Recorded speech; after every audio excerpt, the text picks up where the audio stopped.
TG Geeks, episode 180, July 30th, 2018. 3 eyes for an eye.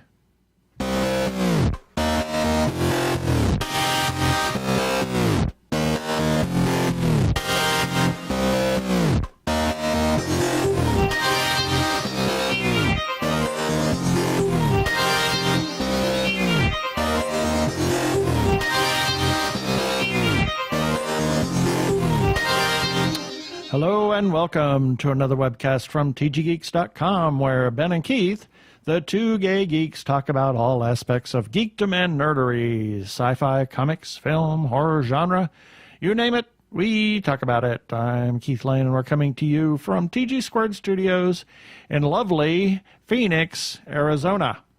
And I'm Ben Raggington, also coming to you from It's Still Hotter Than Blazes because it's still summertime, Phoenix, Arizona. Yeah, and we're in the Geekosphere. The Geekosphere. The Geekosphere.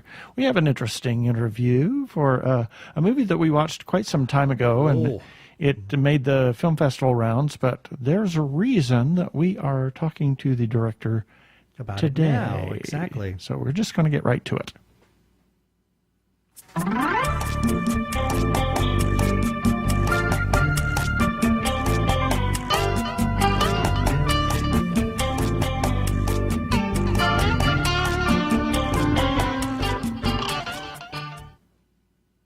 And this time on the show, we have Lou Simon, who's writer-director of the movie 3, An Eye for an Eye, that is soon to be released. Welcome to the show, Lou.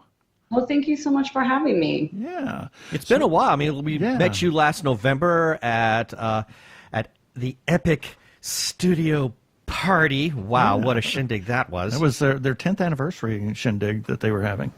So, I know, that was so much fun. Yeah. That was a blast, and that's when we got to meet you and learned about something that you recently did. Yes, this movie, it had made the film festival circuits back then, or you were just winding up at that point, and now you have some new information about this. But let's find out who Lou Simon is and how did you get into filmmaking. So tell us about that, and then we'll talk about what this new exciting thing that you have. You know, it took a long time. Like, a lot of people knew that they wanted to make films since they were young. It never even crossed my mind. It was nowhere in my radar. And then I had studied writing, creative writing in college, and that's what I wanted to be, was a novelist. And then, you know, reality set in that I needed to make a paycheck. So I got away from that, and I ended up going to law school and becoming an attorney, and had a long career as an attorney when a friend needed help editing a script. And I thought, okay, let me, I know a little bit about writing. I used to write, quite a bit. And writing the script, I just, I thought, wow, this is so much easier than writing novels. And to this day, I say that. To me, writing a script is so easy. So it really, I found my calling at that point. Oh, cool. And so by trying to help somebody else out, I kind of help myself. And it just changed my perspective. I closed my office. I mean, a lot of other things happened that just kind of made that transition easier. At the time, I had a lot of personal problems, so it was like very easy to say, I'm going to do what's right for me and make what's going to make me happy. Mm-hmm. So I closed my office and started making films. That's interesting. And of course, the lawyers have this, wealth of information on how to write and how to write properly. So, and being analytical about things. So I guess putting a script together would be just kind of that's a good question. A next step. I mean, that's a really good question, because as you said, you studied creative writing, and you mentioned how when you were younger you were kind of interested in writing novels. So that's more like the artistic side of things. But how was it for you to be able to blend, the more analytical aspect of writing, being that you were a lawyer, and the creative? I mean, did that really help you in your approach in script writing? I can't really say that it did. I mean, it's so different. It's two very different kinds of writing, and I did more of the transactional side anyway. So I didn't really do a lot of writing in my work. as an attorney. I did a lot in law school, but not afterwards. And what I did find is, and I think that's where it's been a huge help, and where maybe I've had an advantage that other people who decide to get into film don't have, is, this is a business. And about 80% of what I do making films has nothing to do with creativity. It has to do with having a lot of business knowledge and having a lot of, and having legal knowledge, because between copyright law and business law, that's about a good chunk of what I do for making films. And I think that's something that maybe a lot of people don't even begin to realize. I mean, they see the glitz and the glamour of the lights of Hollywood, shall we say, and then just don't realize that there is, I'm not going to call it an ugly underbelly, but there is this very real business aspect to it that I think a lot of people just don't even take into consideration. But again, being that you were a lawyer, maybe that kind of helped prepare you for that. Oh, absolutely. And not only that, but I had my own practice for a long time. So I also had a lot of experience running a business. And, it's called show biz, not show art. Yeah. Oh, good point. Yeah, there you go. So, so much of what I do, and where I find that the problem a lot of people have is that they think of it as just a creative endeavor, and they don't realize that this is a very, very big business that requires a lot of business savvy. Yep. And that's where they go wrong. I mean, when people are like, "Oh, how have you made 5 films?" Because I run it like a business. I make my decisions based on business sense, not on creative yearnings. Because you can make a lot of mistakes when you do it, just out of ego, and not really look at the whole thing as a business. Right. Unless you have an army of people that are doing the business piece for you. Right, of course, unless you're one of the studios, stuff like that. But when you're starting out and you're everything. I mean, I wish I could stop saying that I'm also a producer, because that's the part that I like the least.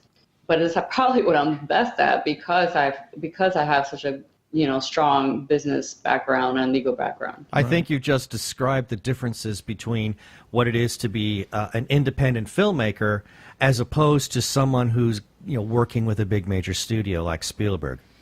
Correct. But even then, you have to have, you have a manager and you have an attorney and you have whatever, but you can't trust blindly. Oh no. These people either. I mean, how many celebrities have not been ripped off Exactly. because they had bad management? So exactly. You have to have a little bit of common sense and business savvy.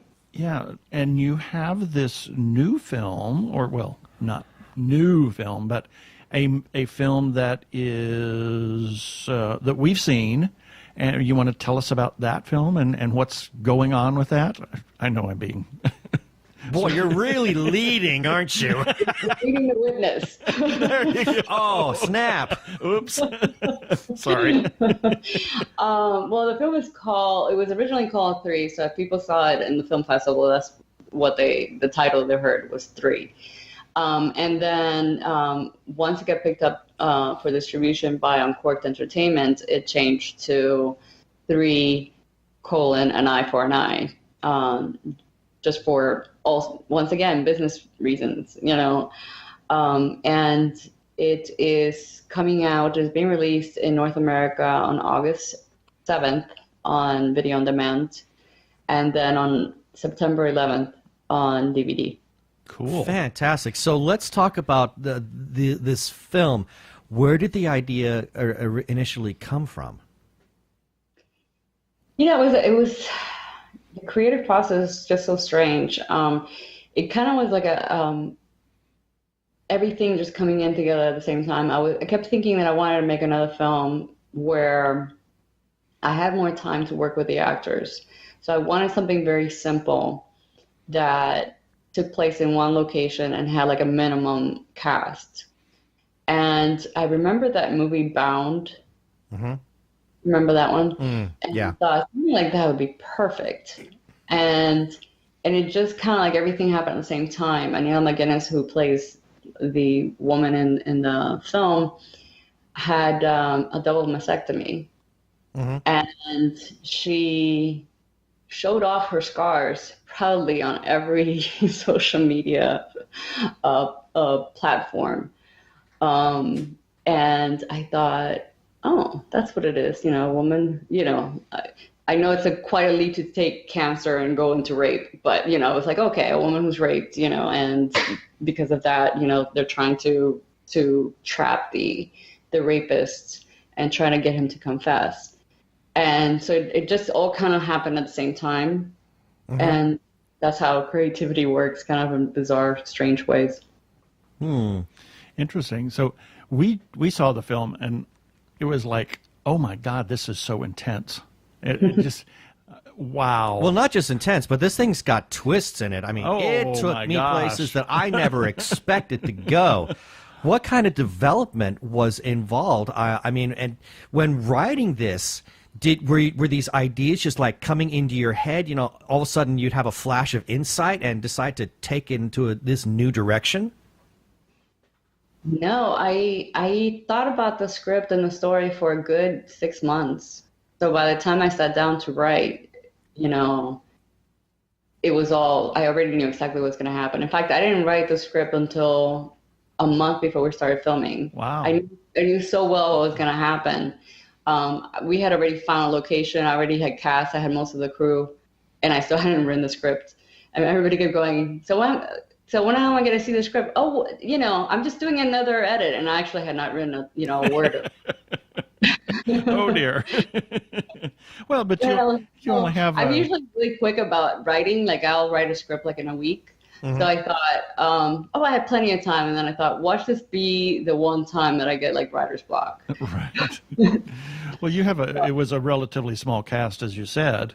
And the location was beautiful. I thought it was really great. Well, it worked out really well. So in terms of your writing process, you said that you kind of spent 6 months thinking about it before you actually put pen to paper.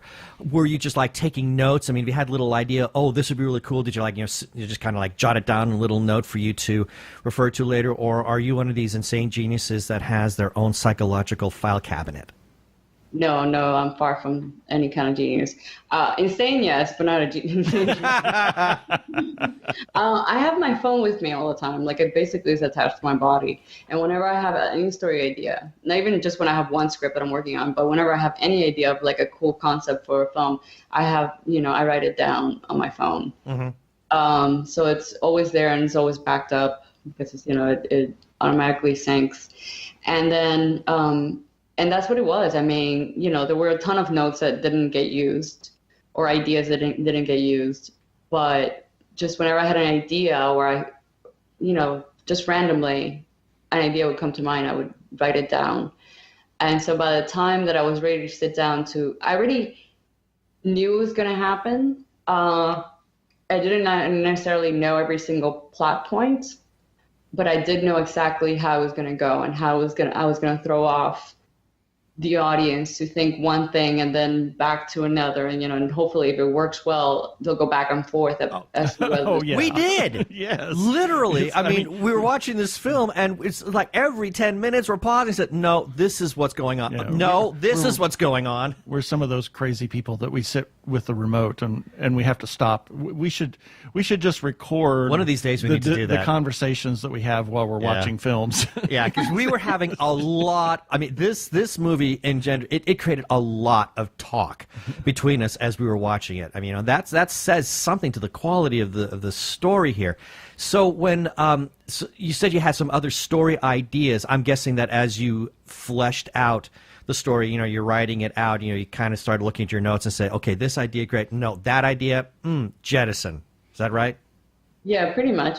I mean, what I always do right before I write is I write a breakdown of the script and what's going to happen. And that's where I put my plot points in and all that stuff. And I try to follow as much the formula of the 3-act formula for writing. So it's like, okay, what's going to happen at the 20-minute mark? What's going to happen at this mark? What should I reveal at that point?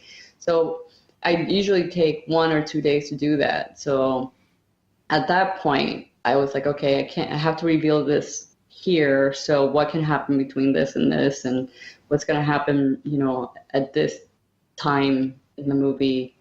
And some things, I had jotted down just didn't really work. Some things didn't really, I had thought of better things afterwards. And so that's probably the hardest process. That's harder for me than the writing, is figuring out where to put what. Mm-hmm. I guess it can turn into a bit of a Sophie's choice, I suppose, when you're going through these ideas. How long did it take you to actually, from beginning of production to end, what was the length of time to work on this film? Beginning of production, meaning film? Yeah. Principal photography? When you actually started to, so you had the script, and then I guess at one point did you start working on getting your cast? I guess from pre-production up to when final edit is done and you say movie finished. Okay, yeah, because that's what, like I said, this is I did it in a way that I had never done it before, which is I basically started pre-production without a script.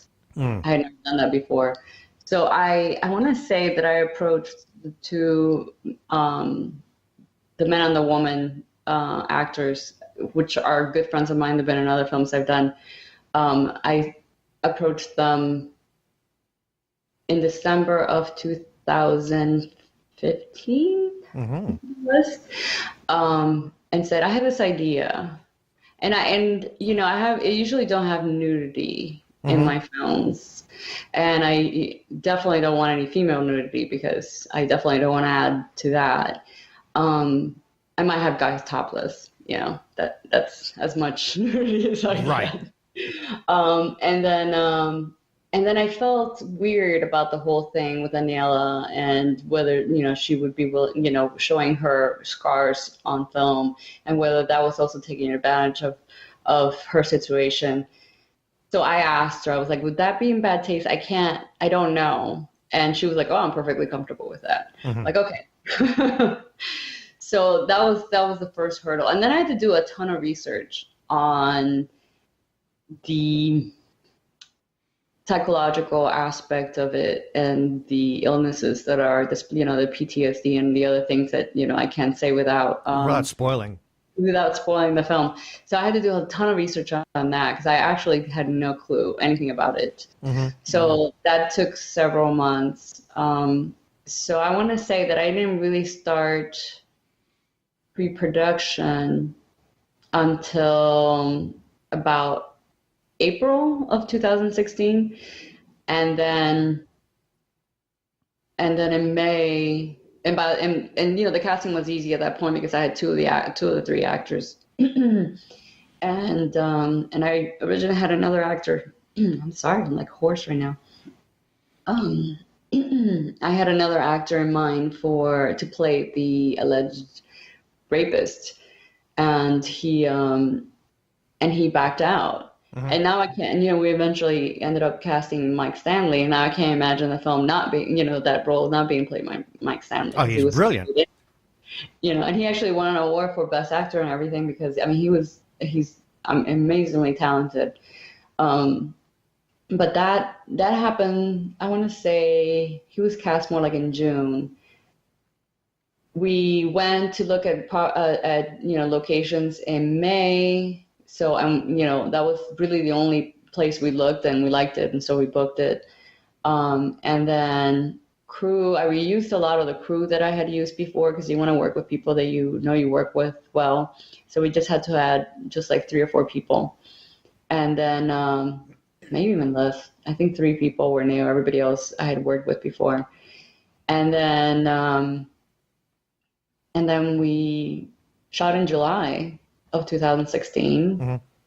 It was 2 weeks of filming. We all stayed in the same house together. It was like a big, slumber party every night. Oh, that's cool. Far out. It was actually a lot of fun. Whoa! It was like camp, One time at band camp? That our bill for liquor was a lot higher than the actual food budget. I see. It was like one time at band camp? Yeah, when we did this at band camp. Okay, great. So you got the movie out, and it already went through the film festival circuit. Now, you mentioned that your actor, Mike Stanley, I mean, he got a Best Actor award, but what was the reception of this film? It's been so excellent in every way. Like, from every review, I've only gotten one not positive review. How dare they? I know, how dare they? But I mean, I'm so used to getting mixed reviews one way or the other, either because it's not horror enough or because, I don't know, whatever, because they're expecting Schindler's List. I have no idea. But this is the one time that every single review except for one has been so positive that it feels great. I mean, it's amazing. And then I've gone to film festivals and, you do the Q&A, and I've had so many people come up to me and said, I loved it. Oh my God, I never saw it coming.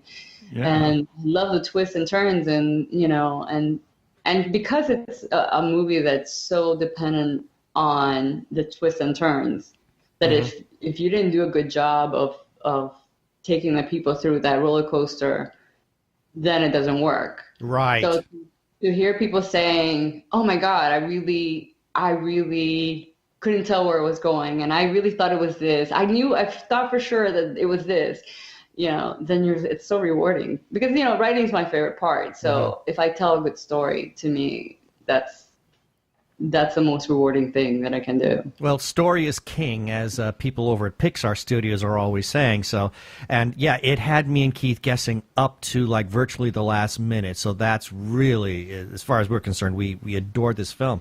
So what is the future for you at this point? I'm just going to keep doing my thing, and I have no control over anything else. And what happens with my, it's a crapshoot. It's a bit of a pipe dream. I'm in a really happy, comfortable place where I can put these out. I was doing that every year. Then last year I took time off to work on a documentary about elephants. Oh, cool. Wow, that's a departure. Big time, yeah. But I love animals, and I'm a big animal advocate. So I'm working. I've been working on that since last year. But I'll just keep doing my thing, and if this is all I ever do, I'll be perfectly happy. Cool. Just one question that quickly came to mind is horror a favorite genre of yours, or are you just like, I just want to do movies? No. Well, I mean, I don't know that I can really describe anything I've done, except for like the very first one, Hazmat. I can't really say that any of the other ones have been, maybe the second one as well, because it's very much a supernatural thriller. But after that, I honestly, I don't know if horror is really what I would call it. I write thrillers. Right. And I just like twists and turns, and if that, with a little bit of blood, a little bit of gore, but not like anything too extreme. Right. Well, we had an interesting little definition about horror given to us. How did that go? Because it was like almost anything that takes you by surprise or is unexpected. Yeah, we got that. Can be considered horror. Yeah, we got that from Miguel Rodriguez, who was at the Epic Studios party that night as well, and he has the Horrible Imaginings Film Festival that takes place. This year it's in Santa Ana, but he's been running in San Diego for years. And yeah, he's the one who told us that horror is basically anything that is unexpected. Yep. And this movie's got a lot of unexpected in it. Yeah, so thrillers can be, I mean, there's a lot of things that can be horror. I mean, comedies can be horror. Yeah. So. But this has a bit of gore, so I would definitely say that's horror. But more of a thriller. It only works if you have that gore in there because that's what makes his situation so frightening. I don't know, I would call it a psychological horror. Yeah, I guess that's what it is. Psychological But that's what I like. I like anything that has twists and turns, where there's some kind of mystery to be solved, where there's something unexpected.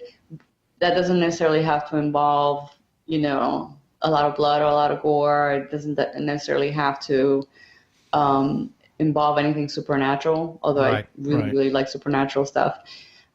So, I mean, as long as that's always what I'm going to do. I honestly, it's not just about making films, it's making about something that I would want to watch. That's a fair enough statement. So, with all of that, Where can people learn more about Lou Simon? I mean, do you have any social media presence out there, like on the Facebooks, Twitters, Instagrams, places like that? Yeah, just about everything is at Ms. MS Lou Simon, LOUSIMON. Just because I used to getting a lot of emails that said Mr. Simon. So, yeah. Well, yeah, when Lou's kind of one of those names, you know. Yeah, I suppose those. And is there any social media presence for 3 at this present time, or is that just ready to launch it? Everything.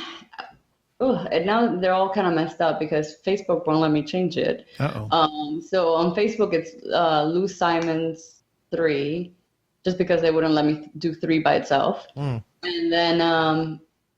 And then everything else is 3I for I. Okay, cool. Well, that's outstanding. And that is actually, and once again, it's released on August 7th on video on demand and September 11th on DVD. Is that correct? That's correct. Oh, I can't wait to watch it again. Yeah. We'll have to go buy a copy of that. Yeah, because now that we know how it goes, it'd be interesting to see it one more time. Exactly. Yeah, see if I laid any clues, right? Yeah. Exactly. All right. Well, thank you, Lou, for being on the show this time. Thank you for having me. Hi, I'm Lou Simon, writer-director of 3, An Eye for an Eye, and you're listening to the 2 Gay Geeks.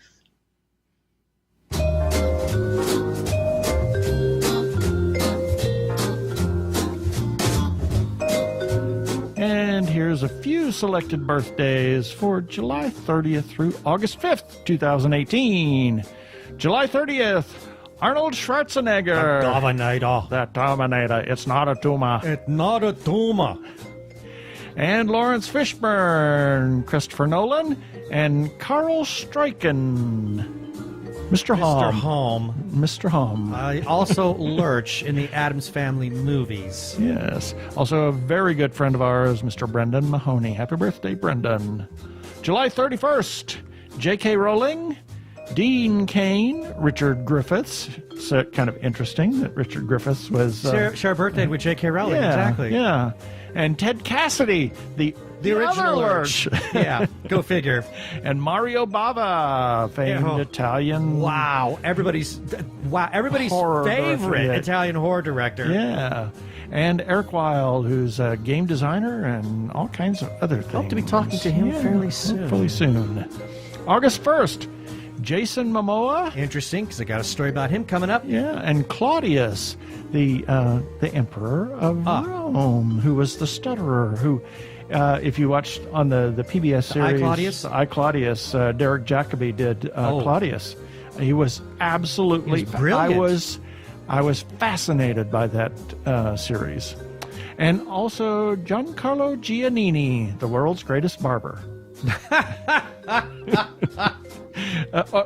Actually, he is a voiceover actor, director. He was actually the designated voice for all Jack Nicholson's films, and really in The Shining and Batman. No kidding, I didn't know that. As well as a couple of others too. And we also, on August 1st, Mr. Phil Chavez, husband of our good friend Jen Chavez, and Kristen Naomi and Devaney Pinn. August the 2nd, Wes Craven. Yeah. Okay, I got nothing to say. And Kevin Smith and Kyle Madsen. August 3rd, Martin Sheen, Tony Bennett, who's like 90, will be 94. And he's still singing. He is still out there. He is still performing, and I honestly think he's hotter than he's ever been in his life, career-wise. Yeah, and Evangeline Lilly. August 4th, Daniel Day Kim and Louis Armstrong, also known as Satchmo. Satchmo. And you know why it's Satchmo, right? Tell the story. When he was very, very young and had a trumpet, I mean, he was out kind of doing the street musician thing with a group of them, and he didn't have any pockets on his pants. And he'd pick those coins up and put them in his mouth, and they called him Satchel Mouth, and it just kind of turned into Satchmo. August 5th, Neil Armstrong, John Huston, famed director, and Guy de Maupassant, who is supposed to be the reputed father of the short story. Really? Okay, Yes, I didn't know was, that. French. He wrote like 90 short stories and 6 novels and. Okay, so that. interesting. So the French came up with the form of the short story, and they also came up with the operetta. Yeah, darn those French. No kidding. They Abbreviating just everything. Abbreviate so everything. what did they do? They come up with Reader's Digest as well? Probably. I'm sure they did. No offense to the people from France. We love you all. No. We're just having fun Just here. having fun. Also on August 5th, Ambroise Thomas, another French. Yeah? He was a composer. He actually wrote And he wrote light pieces, I'm sure. No, I'm joking. There were not anything but light.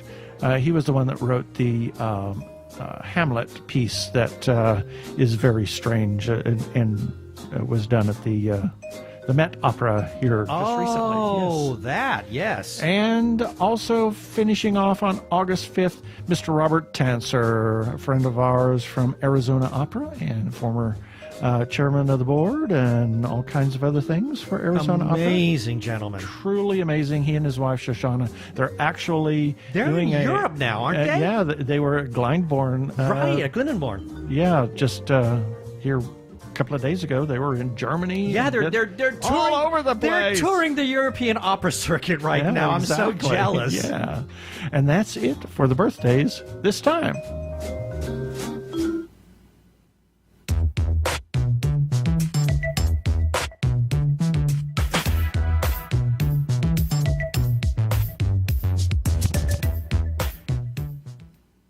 The Ideas Start Here podcast is a science-based, informative, entertaining view on immunizations and general health-related topics.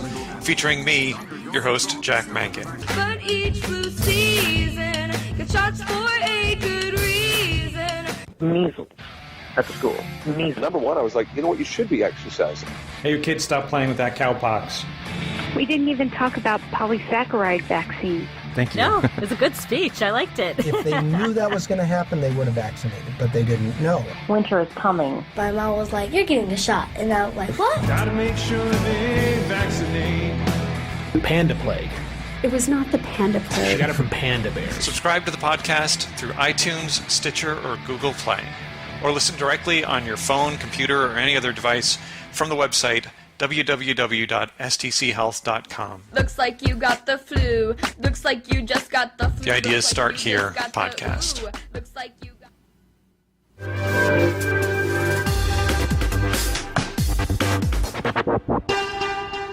Go give a listen to our friend Jack Mangan over at Ideas Start Here podcast. And now, it's time for what?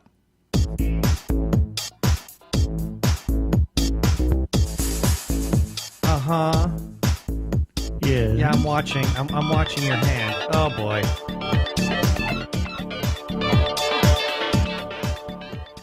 Oh, thank you. Moving right along. Yes, we're on the feedback now. Starting with episode 177, we had a birthday shout out for Jennifer Dawn. Yeah. And she says, thank you always to TG Geeks. Well, you're most welcome, Jennifer. And then, some time ago, we ran a review for Ant-Man and the Wasp. And Andrea Richoff, who actually got to go to a press screening for it, she said, we agreed on a lot of the key points. I really loved this one. I need to see this movie again. Yeah. Definitely got to see it again. And then a couple of weeks ago, we ran it was a social Saturday for a restaurant called Tuck Shop here in Phoenix. And an old friend of mine, Corey Nelson, she says, okay, the mac and cheese sounds great. Thanks for the write-up. It was wonderful. It was really good. I'm not a big restaurant mac and cheese guy, but I thought that was really delicious. And Tuck Shop themselves, they said, great meeting you both. Thanks for such lovely words. Kiss, kiss, kiss.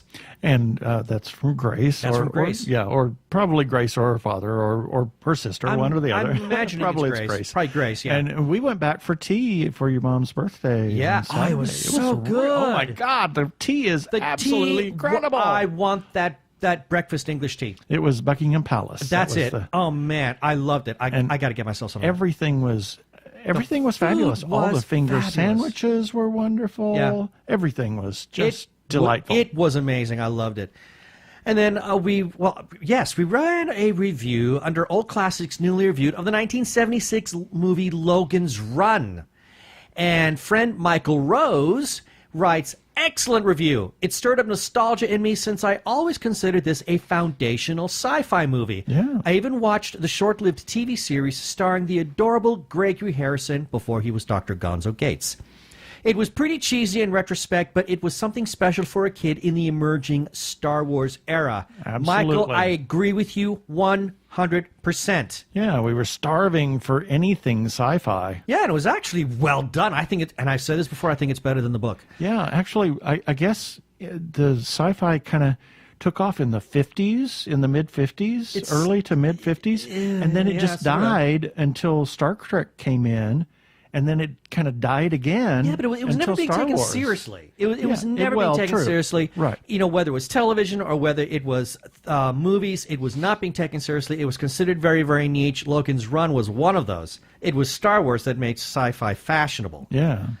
Anyway, moving on. Jeannie Koch has something to say about the Logan's Run review. She says, I think my favorite scene from this movie, which I adored when it came out, is when Logan's years are altered. And he says, I will get them back.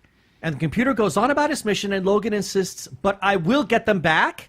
And the computer never answers. So we realize, as Logan comes to, that he will not get those years back. I think that scene is where you, the audience, truly realize that the characters are not actually in a utopia, but a dystopia in disguise. Dystopia in Disguise. Yes, now I want to rewatch. My new band name, Dystopia in Disguise. Yes. And then lastly, we have issue 19 of News Sushi, Morsels of News from Japan and Beyond, number 19. This is always comes out from Hamish Downey, and he did an interview with Daryl Horton Rigby, and Daryl just simply writes back with, thank you. And I want to add one little thing. I really appreciate what Hamish is doing with the New Sushi because he gets interviews with people that maybe he has easier access to. The New Sushi, these are really excellent articles that come out every Friday. Please, people, check them out. The interviews are fascinating, and thank you, Hamish. Yes, thank you, Hamish. And we want to hear from you, our listeners. You are very important to us, as we have just, seen the there's lots of people that comment on our articles, on our podcast, webcast, on anything. It's amazing. We want to hear from you, whether you like the website, whether you like the show, or you don't like the show, or we really whatever. Want to hear from all of you, yes. Please. If you have something to say, please contact us. You can do it through our website, tggeeks.com. You can do it on our Facebook page. You can even leave audio feedback on Facebook as well. Did you know that? And you can on Twitter or on Instagram. And you can even call us at our listener feedback line at 469-TG-Geeks. That is 469-844-3357. And as always, please play nice. Yeah, baby. They're like two gay geeks. They're together, They're two gay guys, and they're geeks. Is that okay? Oh, boy. Thank you. We don't have time for that anymore. It's done. I got a few things I just want to really touch on really, really fast. As everybody knows, Comic-Con International in San Diego, year 2018. Year 218. Year 218. Yeah. Yes. Year 218 for Comic-Con International in San Diego. Yes. You got to check out this new papyrus. Anyway, yes, year 2018 for Comic-Con International San Diego. There's a few things that were sort of kind of hot that came out. We're going to talk about really briefly. The first, for the upcoming season of Supergirl, they're going to be bringing in a transgendered superhero. She will be joining the cast, and she's going to be played by Nicholas Maines, who is a Nicole Maines. I'm reading several things at the same time here. Sorry, people. And she's a transgender actress. She's going to be playing Nia Nal, a.k.a. Dreamer. She is supposed to be a soulful young transgender woman with a fierce drive to protect others. And one of the neat things about Nicole Maines is she was actually quite the advocate for getting transgendered actors and actresses to actually play transgendered characters, because there was a time where they were getting people that weren't to play these parts. And I've seen pictures of Nicole. She is actually quite beautiful. And while I know that some people in the LGBTQ community are going to absolutely applaud this, I do know that there will be some that are not going to be very happy about it, simply based on some things we saw in the diversity panel from last year. Be that as it may, I think this could be very interesting, so let's keep our eyes open for that. Absolutely. Also, 2 trailers came out, both DC, and they were kind of battling each other. First one was for Aquaman. Now, I'm not... that's not Aquaman? Aquaman. Aquaman? Aquaman? Let me see. Is he wearing dreads? Deluxe. Well, you never know. And it was Jason Momoa's birthday. It was Jason Momoa's birthday. As I said earlier, we had something to talk about. Yep. And I've seen the trailer. I actually like it.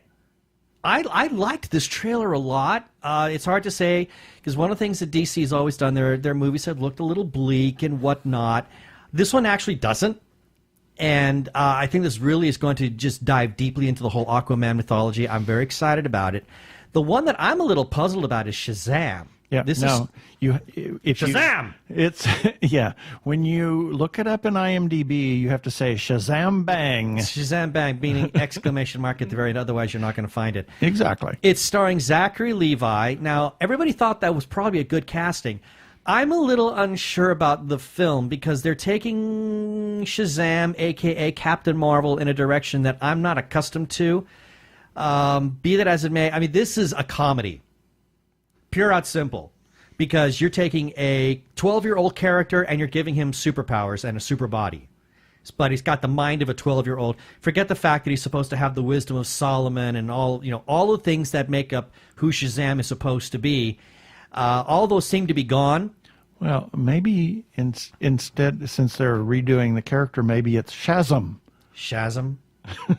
Instead of Shazam. Okay. I'm waiting for your rationale on that. Hey, well, let's take away the pronunciation of the name. Yeah, maybe. Who knows? Who knows? Who knows? I don't, be that as it may. This is Warner we're talking about. Yeah, but again, 2 trailers that have come out, and as somebody else heard say, they were talking about these films, saying, guys, please like us. You've had some misfires, but we're trying to put out some good stuff here. And speaking of good stuff, they didn't have a trailer for it at Comic-Con, but they did have still shots of Wonder Woman 1984, which had just started production. And one of the key pictures was a shot of Chris Pine wearing members-only clothing. Oh, dear. Yeah, in a mall. Oh, dear. 1984. So the big question is, how is it that Chris Pine, Steve Trevor, is alive in 1984? Maybe he stole the Eye of Aggravation, or what is it? And the Time Stone and went from Marvel? You never know. Okay. Be that as it may. Why not? Okay. But in any case, Chris Pine is playing somebody in the film. Everybody thinks it's Steve Trevor. We're not quite sure yet. Ooh. But the one interesting thing, now, of course, also, they were not taking any questions for this. This was just a quick little show. One of the interesting things is that this is not a sequel. It's not. No, they're saying it is a continuation of the first film. So think of it as part 1, part 2. I'm not sure. Woman. Hard to say. This will be interesting, especially how it fits in the entire DC Extended Universe timeline. And that's really kind of the hot stuff that came out of Comic-Con for this kind of year, this particular year. Year 218 of Comic-Con International. Yeah. Next year in 219, we have... That was my podcast voice. Yeah, I could tell. Podcast announcer voice. Mm-hmm. Moving on. Anything else? That's it. That's it? That's all that came out of Comic-Con? There really wasn't a heck of a lot. Huh. A lot of TV stuff. I mean, I did see one interesting little picture of Matt, I want to say the name right, Matt Lantner, who we've seen in the TV series Timeless. He's now voicing somebody in, it's a Star Wars animated series. Doggone it, the Clone Wars, I think. An interesting thing that should have come out at Comic-Con was that Anthony Mackie has been chosen for... That was actually announced after. Yeah. That was announced after the fact, but yes, For Altered Carbon. Yeah, Anthony Mackie is going to be taking over the lead role for Altered Carbon. That actor, he's out. And that's sort of the idea as to how the books go. The character himself, he changes sleeves from book to book to book. So they're going to do the same thing with the series. Yeah, it could be interesting. I'm excited because I like Anthony Mackie. Yeah. Stay tuned for more. I'm Daniel Radcliffe, and I believe that reaching out for help is the bravest thing a person can do.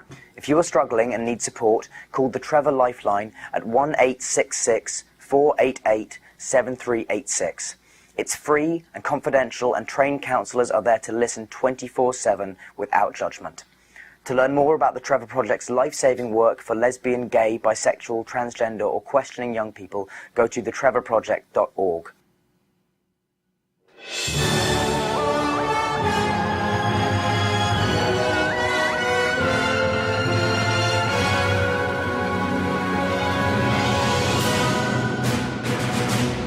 I just love that. Yeah, it's a nice theme music. When I found that on Pond 5, I was so in love with it, I had to buy it. And it was one of our more expensive purchases. Yeah, but we're getting good use out of it. Yeah. This is our weekly review for those that only listen to the webcast. We do have a website. We have a website with some really good content. Really, really good content. So starting with Sunday, July 22nd, was issue number 6 of Dr. Zombie, Monster Family Physician from Tommy Cannon. On Monday, we had TG Geeks episode 179, as well as a very exciting press release for the Peoria Film Festival to be coming to Peoria, Arizona in October 2018. Please check that out. That'll be very exciting. Yeah. On Tuesday, we had Binging My Life Away from Jeannie Koch, and she talked about the TV series. It was the NBC Sunday Night Mystery Series, and they were kind of rotating shows, and this time it was Macmillan and Wife. Also, we had a press release for the movie Bluebird, a film by Matthew Hardstaff, and another press release for a musical video premiere. Musical video premiere. Yes. Music video. Music. I'm sorry. I'm having a bad day.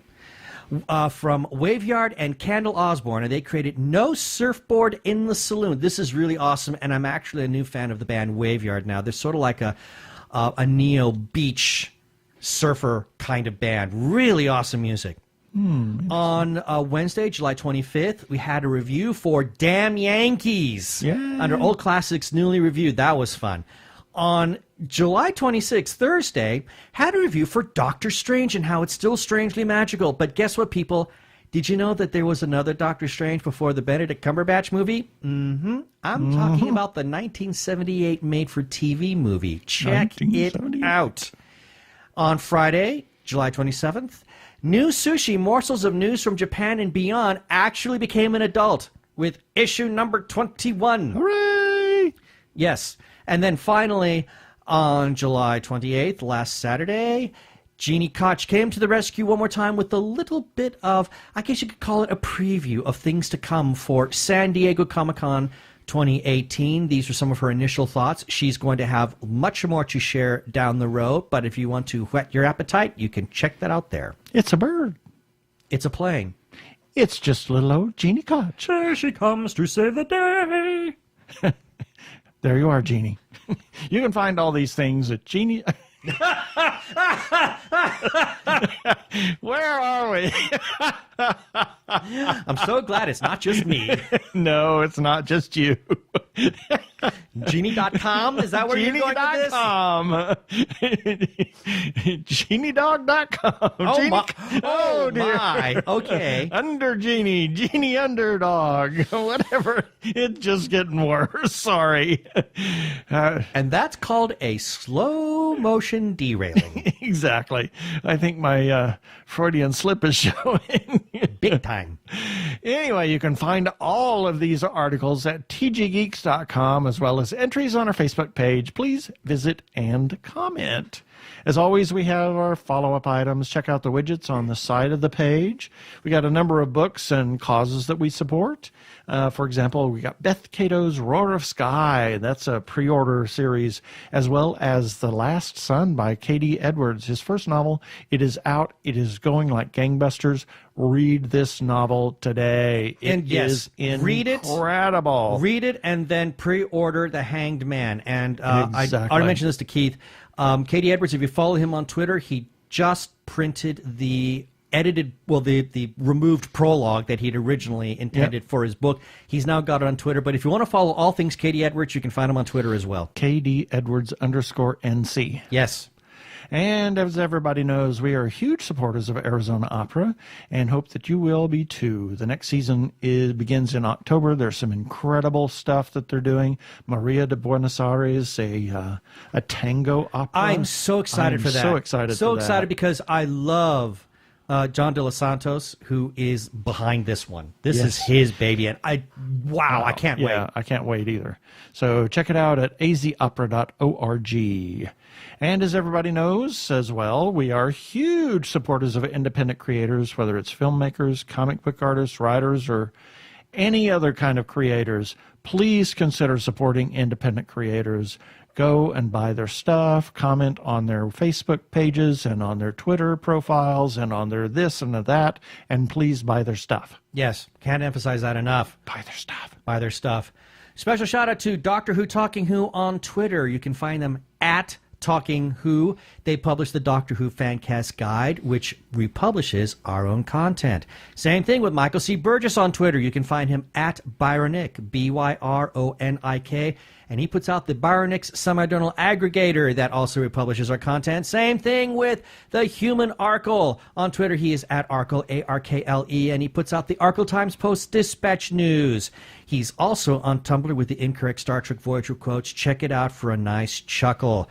Also, special shout out to the Facebook group The Gay Geek for allowing us to not only post our episodes but also relevant stories like the Damn Yankees review because of Tab Hunter. That got shared there. So check it out, facebook.com/groups/The Gay Geek. And as always, our most heartfelt thanks go out to Jeremiah Reeves for granting us his permission and his blessings and all of that sort of thing for sharing our stuff there. Thank you, Jeremiah. Thank you, Jeremiah. I found this meme on Facebook here. I've seen it a couple of times, and it's about independent creators. It's when you buy something from an artist, you're buying more than an object. Oh, yes. You're buying hundreds of hours of errors and experimentation. You're buying years of frustration and moments of pure joy. You're not buying just one thing. You're buying a piece of a heart, a piece of a soul, a small piece of someone else's life. Please consider supporting independent creators. Absolutely. And as I said, please buy their stuff. And if it's a writer, don't rip it off. No. Just go buy the copy. Just buy it. Oh, my gosh. You can, go to the library and check it out. Check it out. Yeah. Don't steal it. Don't steal. And we want to thank those that have clicked on our Amazon ads. You can find those at the bottom of each of our articles and the right-hand side of the pages. And lastly, we are now on Spotify, so check us out on Spotify, Krypton Radio at 3 a.m. and 3 p.m. Pacific Time. On Tuesdays. And please rate us and review us on iTunes. And don't forget to subscribe to our YouTube channel.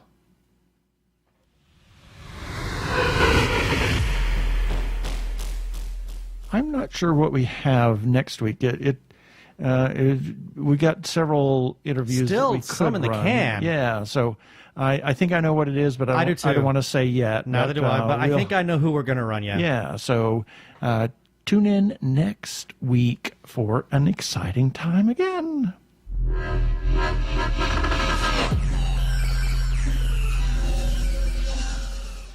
Okay, that should do it for this episode of TG Geeks Webcast. Be sure to check out the article for this webcast episode. We're going to have several links on the page of things we talked about. And remember, you can comment on our Facebook page or our website, tggeeks.com. Or you can leave us a voicemail at 469-TG-GEEKS. That is 469-844-3357. From TG Squared Studios, I'm Keith Lane. Thanks for listening. Please be kind to yourself and those around you. Peace. Cheers.